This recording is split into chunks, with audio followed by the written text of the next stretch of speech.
3. ગ્રાહકોની ફરજો.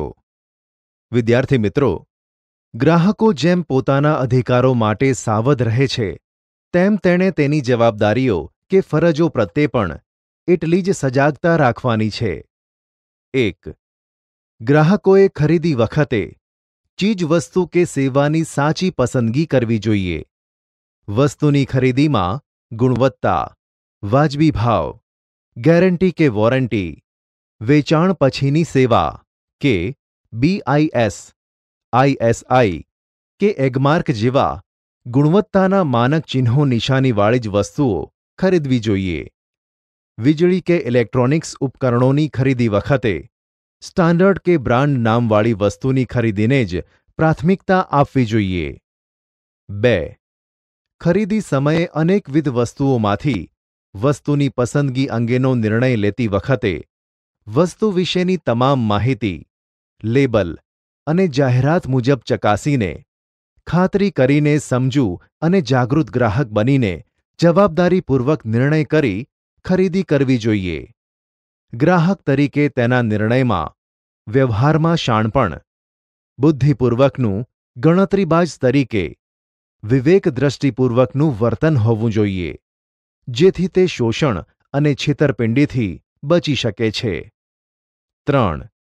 ગ્રાહકની ફરજ છે કે તેણે તેના વર્તન વ્યવહાર દ્વારા વિક્રેતાઓ કે ઉત્પાદકો સાથે એક સજ્જન અને પ્રામાણિક વ્યક્તિ તરીકેની ખાતરી કરાવવાની છે. એવી અપેક્ષા પણ કાયદામાં રાખવામાં આવી છે. 4.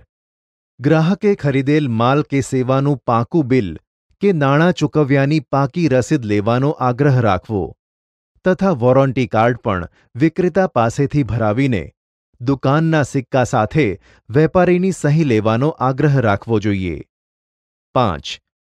ગ્રાહકોએ બિનરાજકીય અને બિનધંધાકીય ધોરણોએ સ્વૈચ્છિક રીતે ભેગા થઈને સ્વૈચ્છિક ગ્રાહક મંડળો કે સંગઠનો રચવા જોઈએ અને તે મંડળો દ્વારા ગ્રાહકોની ફરિયાદોના નિકાલ માટે કાયદેસરની લડત આપવાની તૈયારી રાખવી જોઈએ. સરકારની ગ્રાહક સંબંધી વિવિધ સમિતિમાં પ્રતિનિધિત્વ માંગવું જોઈએ અને જે થકી શોષણ સામે લડી લેવું એ પણ ગ્રાહક ફરજ છે. 6.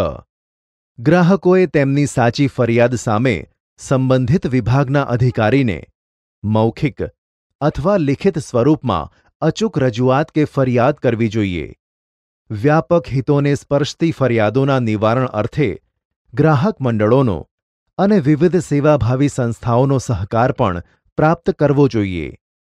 7. ગ્રાહકે વસ્તુની ખરીદીમાં માલની ગુણવત્તા સંદર્ભે કે માલની સલામતીના ધોરણોમાં કોઈ જ પ્રકારની બાંધછોડ કે સમજૂતી ન કરવી જોઈએ. ખરીદીમાં પેકિંગ, કિંમત, ઉત્પાદન કર્યાની તારીખ, બેચ નંબર, ચોખ્ખું વજન, અંતિમ તિથિ, ઉત્પાદકનું નામ, સરનામું વગેરે જોઈને તપાસીને, ચકાસીને ખરીદવાનો આગ્રહ હંમેશા રાખવો જોઈએ. 8.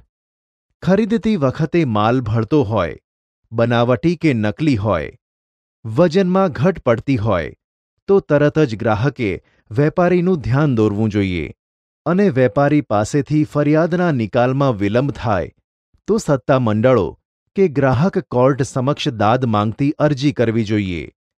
આમ ગ્રાહકે જવાબદાર નાગરિક તરીકે ફરજ અદા કરવી જોઈએ. 9. ગ્રાહકે પોતાની જરૂરિયાત મુજબ પૂરતી માત્રામાં જ કે સંખ્યામાં વસ્તુઓ ખરીદવી જોઈએ. આકર્ષક જાહેરાતોથી અંજાઈને કે દેખાદેખીથી કે સેલમાંથી બિનજરૂરી અને ખોટી ખરીદીથી બચવું જોઈએ અને નાણાંને વેડફવા જોઈએ નહીં. 10.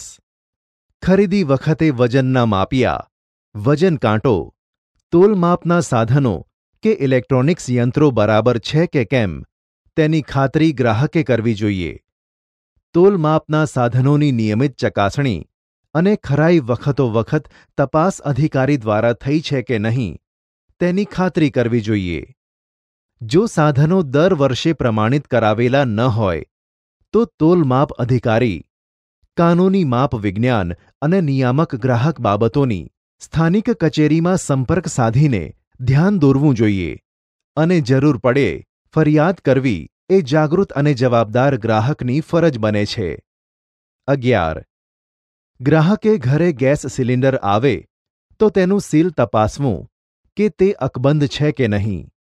આશરે વજન ચેક કરવું. રિક્ષા કે ટેક્સીમાં મીટર ઝીરો કરાવીને મીટરથી ભાવ પ્રમાણે બેસવું. પેટ્રોલ, ડીઝલ કે સીએનજી ગેસ ભરાવતી વખતે ઇન્ડિકેટર પર 0000 એટલે કે 0 મીટરનું રીડિંગ જોઈને પછી જ ભરાવવું. કેરોસીન ખરીદતી વખતે માપિયામાં ફીણ બેસી જાય પછી જ પૂરેપૂરું માપિયું ભરાવીને જ ખરીદવાનો આગ્રહ રાખવો જોઈએ. ત્રાજવું સ્ટેન્ડ પર બરાબર લટકાવેલું હોય તેવા ત્રાજવાથી જ વજન કરાવવું. હાથમાં ઉંચકીને લીધેલા ત્રાજવાથી વજનમાં ગેરરીતિ થવાની કે છેતરાવાની શક્યતા છે. 12. રેલવે, બેંક, વીમો, ટેલિફોન, સુધરાઈ કે હોસ્પિટલ વગેરેની સેવાઓમાં થતી બેદરકારી કે સેવાઓમાં ઉણપથી શારીરિક, માનસિક અને આર્થિક નુકસાન સામે વળતર મેળવવા ગ્રાહક ફોરમમાં જાતે કે ગ્રાહક મંડળો દ્વારા ફરિયાદ કરવી જોઈએ અને ચુકાદાઓની વિગત અને મળેલ વળતરના સમાચારો સ્થાનિક ટીવી ચેનલો, વર્તમાનપત્રોમાં પ્રકાશિત કરાવીને અન્ય ગ્રાહકને તમને થયેલ અન્યાયની અને મળેલ ન્યાયની જાણ કરીને તેમને પણ અન્યાયનો ભોગ બનતા અટકાવી શકાય છે. આમ ગ્રાહક જાગૃતિ અને ગ્રાહક શિક્ષણનું કાર્ય કરવું એ પણ તેની ફરજ બને છે. 13. ગ્રાહક શિક્ષણ દ્વારા ગ્રાહક જાગૃતિના તમામ કાર્યક્રમોમાં, ઝુંબેશમાં, ગ્રાહક મંડળો દ્વારા યોજાતી કાર્યશિબિર, પરિસંવાદ કે સેમિનારમાં ઉત્સાહભેર જોડાઈને સમાજમાં ગ્રાહક સુરક્ષાના ક્ષેત્રે જાગૃતિ લાવવાના અભિયાનને વેગ આપવામાં યથાશક્તિ મદદ કરવી જોઈએ. ગ્રાહક સુરક્ષાના ઉપાયો. વિદ્યાર્થી મિત્રો, ગ્રાહક સુરક્ષા ક્ષેત્રે 4 પ્રકારે ઉપાયો હાથ ધરવામાં આવ્યા છે, જે આ મુજબ છે. ત્રિસ્તરીય અર્ધન્યાયી અદાલતો. રાષ્ટ્રીય ગ્રાહક સુરક્ષા ધારો 1986 અન્વયે કેન્દ્રીય ગ્રાહક સુરક્ષા કાઉન્સિલ એટલે કે રાષ્ટ્રીય ઉપભોક્તા આયોગની રચના કરી છે. તે જ રીતે રાજ્ય કક્ષાએ રાજ્ય ઉપભોક્તા આયોગની રચના કરી છે. આ કમિશનો હેઠળ ગ્રાહક સુરક્ષા કાયદા હેઠળના નિયમો ઘડ્યા. રાષ્ટ્રીય ગ્રાહક તકરાર પંચે ત્રિસ્તરીય અદાલતોનું માળખું ઊભું કર્યું છે અને ગ્રાહક ફોરમ કે કમિશનોની કાર્યવાહી માટેના ધારાધોરણો ઘડ્યા. 1. જિલ્લા ફોરમ, જિલ્લા મંચ. પ્રત્યેક જિલ્લામાં મોટે ભાગે એક અદાલત છે, જે સૌથી મહત્વપૂર્ણ અદાલત છે, જે ગ્રાહકોની ફરિયાદોનો અભ્યાસ કરીને ન્યાયિક નિકાલ કરે છે અને ગ્રાહકને થયેલ નુકસાન બદલ વળતર અપાવે છે. દેશમાં અંદાજે 571 ગ્રાહક જિલ્લા ફોરમો કાર્યરત છે. આ કોર્ટમાં અત્યારે ₹20 લાખ સુધીના વળતરના દાવા માટે તેની નિર્ધારિત ફી ભર્યેથી અરજી સ્વીકારવામાં આવે છે. જિલ્લા ફોરમના નિર્ણયથી નારાજ થયેલ પક્ષકાર નિર્ણયની જાણ થયાના 30 દિવસમાં રાજ્ય કમિશનમાં અપીલ દાખલ કરી શકે છે. જો કે તે પૂર્વે તેણે વળતરની દાવાની રકમની 50% કે ₹25,000, જે ઓછું હોય તે નિયત શરતોએ ડિપોઝિટ જમા કરાવવાની હોય છે. 2. રાજ્ય કમિશન એટલે કે રાજ્ય ફોરમ. દેશમાં અંદાજે હાલમાં 35 રાજ્ય ફોરમો કાર્યરત છે. 20 લાખથી 1 કરોડ રૂપિયા સુધીના વળતર દાવાની રકમ માટેની ફરિયાદ નિર્ધારિત ફી ભર્યેથી દાખલ થઈ શકે છે. જિલ્લા ફોરમથી નારાજ થયેલ કોઈપણ પક્ષકાર હુકમની તારીખથી 30 દિવસમાં ઠરાવેલ નમૂનામાં અને દાવાની રકમના 50% અથવા ₹35,000 ડિપોઝિટ ભર્યેથી રાષ્ટ્રીય કમિશનમાં અપીલ કરી શકશે. 3. રાષ્ટ્રીય કમિશન એટલે કે રાષ્ટ્રીય ફોરમ. 1 કરોડથી વધુ વળતરના દાવા અંગેની અરજીઓ તેની નિર્ધારિત ફી કોર્ટમાં ભર્યેથી ફરિયાદ દાખલ થઈ શકે છે. 5 સભ્યોની બેન્ચ આ કમિશનના સભ્યો હોય છે. રાજ્ય કમિશન અને રાષ્ટ્રીય કમિશને શક્ય એટલો વહેલો એટલે કે અરજી દાખલ કર્યા તારીખથી 90 દિવસમાં અરજીનો નિકાલ કરવાનો છે. રાષ્ટ્રીય કમિશનથી નારાજ થયેલા વ્યક્તિ કે પક્ષકાર આ કમિશનના હુકમથી 30 દિવસમાં સુપ્રીમ કોર્ટ એટલે કે સર્વોચ્ચ અદાલતમાં નિર્ધારિત શરતોએ અપીલ દાખલ કરી શકે છે. જો કે અપીલ પૂર્વે પક્ષકારે વળતર દાવાની રકમના 50% અથવા ₹50,000 બેમાંથી જે ઓછું હોય તે ડિપોઝિટ પેટે કોર્ટમાં જમા કરાવવું ફરજિયાત છે. જો કોઈ વ્યક્તિ આ 3 અદાલતો પૈકી જે તે અદાલતોએ કરેલા હુકમોનું પાલન ન કરે તો સજા અથવા દંડ કે બંને શિક્ષાને પાત્ર ઠરે છે. બીપીએલ હેઠળની વ્યક્તિઓને, સિનિયર સિટીઝન્સ અને વિકલાંગ વ્યક્તિઓને કેટલીક શરતોને આધીન ફી ભરવામાંથી મુક્તિ આપવામાં આવે છે અને જિલ્લા મફત કાનૂની સેવા, માર્ગદર્શન, કાનૂની સહાય, માર્ગદર્શન અને વકીલની મફત સેવા પૂરી પાડવામાં આવે છે. બ. ગ્રાહક મંડળો એટલે કે ગ્રાહક સુરક્ષા પરિષદો. આ અધિનિયમ હેઠળ તાલુકા, જિલ્લા, રાજ્ય તથા રાષ્ટ્રીય કક્ષાએ સરકાર માન્યતા પ્રાપ્ત ગ્રાહક મંડળો સ્થાપવામાં આવ્યા છે. આ ગ્રાહક મંડળો કે પરિષદો બિનરાજકીય અને બિનધંધાકીય ધોરણે ગ્રાહકો દ્વારા સ્વૈચ્છિક રીતે રચાયેલા ગ્રાહક મંડળો છે. આ ગ્રાહક મંડળોનો મુખ્ય હેતુ ગ્રાહકોના અધિકારોએ જાગૃતિ તથા પ્રોત્સાહન આપવા તથા તેના હકોની સુરક્ષા માટેની નીતિઓના ઘડતરમાં સરકારોને મદદ કરવાનો છે. તેઓ ગ્રાહકોના અધિકાર તથા કાયદાની જોગવાઈઓની વખતોવખત સમીક્ષા કરે છે અને ધારાકીય જોગવાઈમાં સુધારા અંગે સરકારને સૂચન કરે છે. આ ગ્રાહક મંડળો ગ્રાહક જાગૃતિ ઝુંબેશ રૂપે ગ્રાહક શિક્ષણ આપે છે. તેમાં ગ્રાહકોના અધિકારો, ફરજો, વિવિધ પ્રકારે થતા શોષણ અને શોષણથી શી રીતે બચી શકાય એની કાયદેસરની જોગવાઈઓ જેવા મુખ્ય વિષયો પર માર્ગદર્શન પૂરું પાડે છે. આ ગ્રાહક મંડળો કે સંગઠનો દ્વારા ગ્રાહક સુરક્ષા, ઇનસાઇટ, ધી કન્ઝ્યુમર, ગ્રાહક મંચ જેવા માસિક, દ્વિમાસિક મેગેઝિનો કે સામયિકો પ્રકાશિત કરીને ગ્રાહક જાગૃતિ ફેલાવવાનું કાર્ય કરી રહ્યા છે અને ગ્રાહકની ફરિયાદોનું નિવારણ લાવવામાં મદદરૂપ થાય છે. ક. જાહેર વિતરણ પ્રણાલી પીડીએસ. જાહેર વિતરણ પ્રણાલી મારફત વાજબી ભાવની દુકાનો દ્વારા નિયમિતપણે સારી ગુણવત્તાવાળો માલ નિયત જથ્થામાં રાહત દરે અનાજ કે અન્ય વસ્તુઓ પૂરી પાડે છે, જે થકી ગરીબ ગ્રાહકોને ખુલ્લા બજારમાં વધુ ભાવ લેવાના, હલકી જાતના ગુણવત્તાવાળા માલસામાન કે ઓછી માત્રામાં મળતી ચીજવસ્તુઓ દ્વારા થતા શોષણથી બચાવે છે. વેપારીની ભ્રષ્ટ રીત રસમો સામે જાહેર વિતરણ પ્રણાલી દ્વારા અંકુશ રહે છે. ડ. તોલમાપ અને ચીજવસ્તુઓની શુદ્ધતાને પ્રમાણિત કરતું તંત્ર. ગ્રાહકોના સ્વાસ્થ્ય અને સલામતીના રક્ષણ અર્થે સરકારે કેટલીક કાયદાધીન સંસ્થાઓની સ્થાપના કરી છે, જે ઉત્પાદકો દ્વારા તૈયાર થયેલ માલસામાન, વસ્તુઓની ગુણવત્તા અને શુદ્ધતાની તપાસણી, ચકાસણી કરીને તેને પ્રમાણિત કરવાનું કાર્ય કરે છે.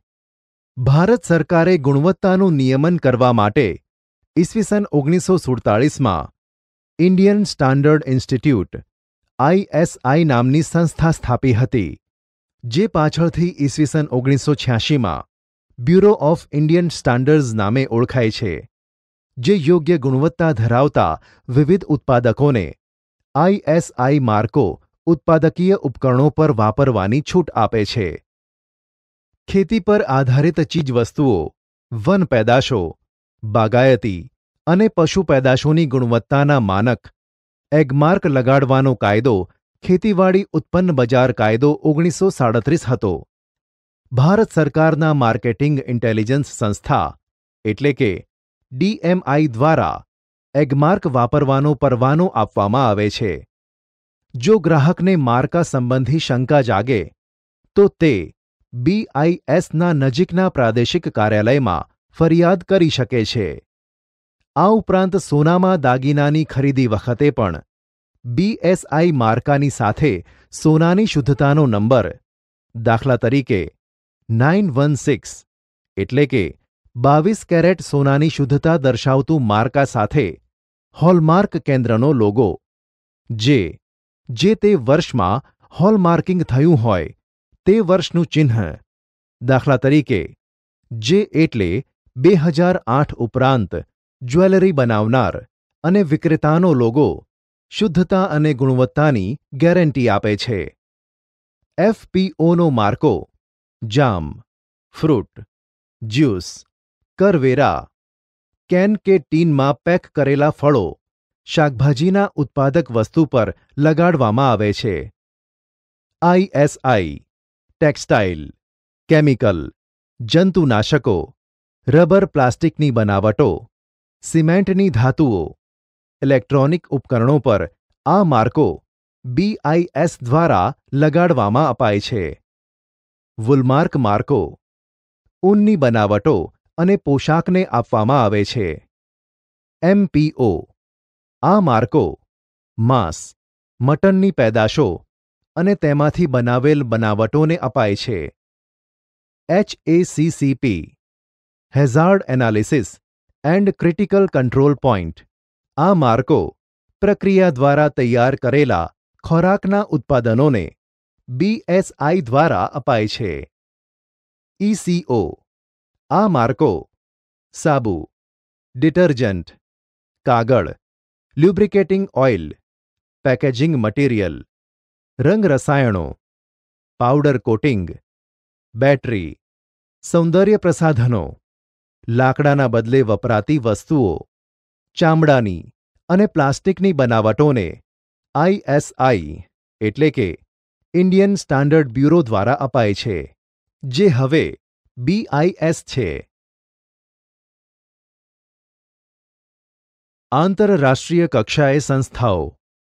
આંતરરાષ્ટ્રીય કક્ષાએ 2 આંતરરાષ્ટ્રીય સંગઠનો સ્ટાન્ડર્ડાઇઝેશન એટલે કે ગુણવત્તા માનકની કામગીરી કરી રહી છે. એક ISO ઇન્ટરનેશનલ સ્ટાન્ડર્ડાઇઝેશન ઓર્ગેનાઇઝેશન, જેનું મુખ્ય મથક જીનીવામાં છે. તેની સ્થાપના 1947માં થઈ હતી, જેનું કાર્ય આંતરરાષ્ટ્રીય સમજૂતી અનુસાર આંતરરાષ્ટ્રીય ગુણવત્તાનું પ્રમાણપત્ર ઉત્પાદન એકમોને તથા સંસ્થાઓને આપવામાં આવે છે. જ્યારે ISO 14000 શ્રેણી પર્યાવરણ વ્યવસ્થાપન પદ્ધતિ માટે ઇન્ટરનેશનલ ઓર્ગેનાઇઝેશન દ્વારા અપાય છે, જે ઉચ્ચ ગુણવત્તા ધરાવતી ઓફિસો કે સંસ્થા હોવાનું પ્રમાણપત્ર છે. 2 કોડેક્સ એલિમેન્ટરિયસ કમિશન CAC ખોરાકને લગતું આંતરરાષ્ટ્રીય કમિશન છે. તેમાં આંતરરાષ્ટ્રીય ખાદ્ય પદાર્થોને પ્રમાણિત કરવાનું કાર્ય કરે છે. આ કમિશનની સ્થાપના 1963માં ખાદ્ય તથા ખેતી સંગઠન FAO અને વિશ્વ આરોગ્ય સંસ્થા WHO દ્વારા કરવામાં આવી છે. તેનું મુખ્ય મથક ઇટાલીની રાજધાની રોમમાં છે. દૂધની બનાવટો, માંસ, માછલી, ખાદ્ય પદાર્થોના ઉત્પાદનોને પ્રમાણિત કરવાનું અને આંતરરાષ્ટ્રીય સ્તરે વેપાર નીતિ નિયમો ઘડવાનું કાર્ય આ સંસ્થા કરે છે. ભારતમાં ISO સાથે સંપર્કની કામગીરી ભારતીય સંસ્થા BIS કરે છે, જ્યારે CAC સાથે સંપર્કમાં રહીને કાર્ય ભારતની director general of health services કરે છે. ફરિયાદ કોણ દાખલ કરી શકે અને ક્યાં? વિદ્યાર્થી મિત્રો, 1 ગ્રાહક પોતે, 2 કેન્દ્ર, રાજ્ય સરકાર અથવા કેન્દ્ર શાસિત પ્રદેશોની સરકાર, 3 ગ્રાહક મંડળ કે જે કંપની કાયદા કે અન્ય પ્રવર્તમાન કાયદા હેઠળ નોંધાવેલ હોય તે, અથવા 4. એક કે તેથી વધુ ગ્રાહકો વતી પ્રતિનિધિત્વ સ્વરૂપે કોઈ ગ્રાહક કે જેમાં બધા ગ્રાહકોનું સમાન હિત હોય તે, અથવા 5. કોઈ માલ, ચીજવસ્તુ કે સેવા ખરીદનારની સંમતિથી ઉપયોગ કરનાર કુટુંબનો કોઈ સભ્ય માલ કે સેવામાં તૂટ કે ખામી બદલ થયેલ નુકસાન સામે ફરિયાદ કરી શકે છે. જો ઉત્પાદક કે વિક્રેતા ગ્રાહકની સાચી, યોગ્ય અને સ્પષ્ટ ફરિયાદનું કોઈ નિરાકરણ માટે પહેલ ન બતાવે કે તૈયારી ન બતાવે ત્યારે ભોગ બનનાર ગ્રાહક કે તેના કુટુંબના સભ્ય દ્વારા સ્થાનિક જિલ્લા ફોરમ, રાજ્ય કમિશન, રાષ્ટ્રીય કમિશનમાં કેસ કરીને સ્થાનિક પુરવઠા કચેરી, તોલમાપ વિજ્ઞાન અને ગ્રાહક કચેરી, ગ્રાહક મંડળો, કલેક્ટર કચેરીમાં ફરિયાદ કરી શકે છે. જ્યારે માલ કે સેવામાં ત્રુટિ કે ખામી જણાય ત્યારે અથવા કરાર હેઠળ કે કાયદા હેઠળ જેનું પાલન કરવું જરૂરી હોય તે કાર્ય કરવાની રીતમાં રહેલી અપૂર્ણતા કે ખામીને સેવામાં ઉણપ ગણાય. આમ વસ્તુની ગુણવત્તા, પ્રકાર અને શુદ્ધતા, વજન સંબંધી ઘટ કે ઉણપ બદલ ગ્રાહક ફરિયાદ કરી શકે છે. ફરિયાદ શી રીતે? વિદ્યાર્થી મિત્રો, ફરિયાદની અરજી સરળ, સ્પષ્ટ, સાદી સરળ ભાષામાં ટાઈપ કરીને કે હસ્તાક્ષરમાં કે ઈમેલથી થઈ શકે. જો કોર્ટમાં વકીલ મારફતે કેસ કરવો હોય ત્યારે સોગંદનામું કરવું પડે છે. અરજીમાં અરજદારનું નામ, સરનામું, સંપર્ક નંબર હોવો જોઈએ.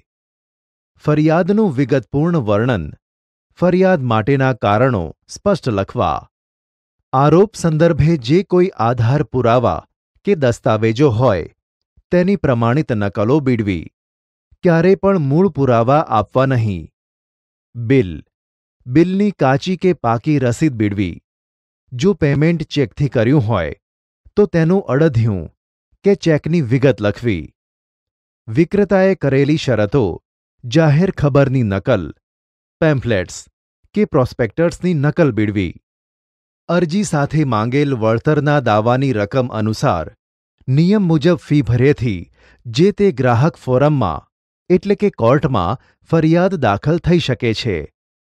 ગ્રાહક ફરિયાદ થવાનું કારણ ઉદ્ભવે તેના 2 વર્ષમાં ફરિયાદ દાખલ કરી શકાય છે. કોઈ પણ ગ્રાહક સંબંધી ફરિયાદ કરવા કે કાયદા અંગે વિશેષ માહિતી મેળવવા કે માર્ગદર્શન માટે ગુજરાત રાજ્યની હેલ્પલાઇન ટોલ ફ્રી નંબર 1800-233-0222 અને રાષ્ટ્રીય કક્ષાએ હેલ્પલાઇન નંબર 1800-114000 આ નંબરો ઉપરથી માહિતી મેળવી શકે છે કે માર્ગદર્શન લઈ શકે છે.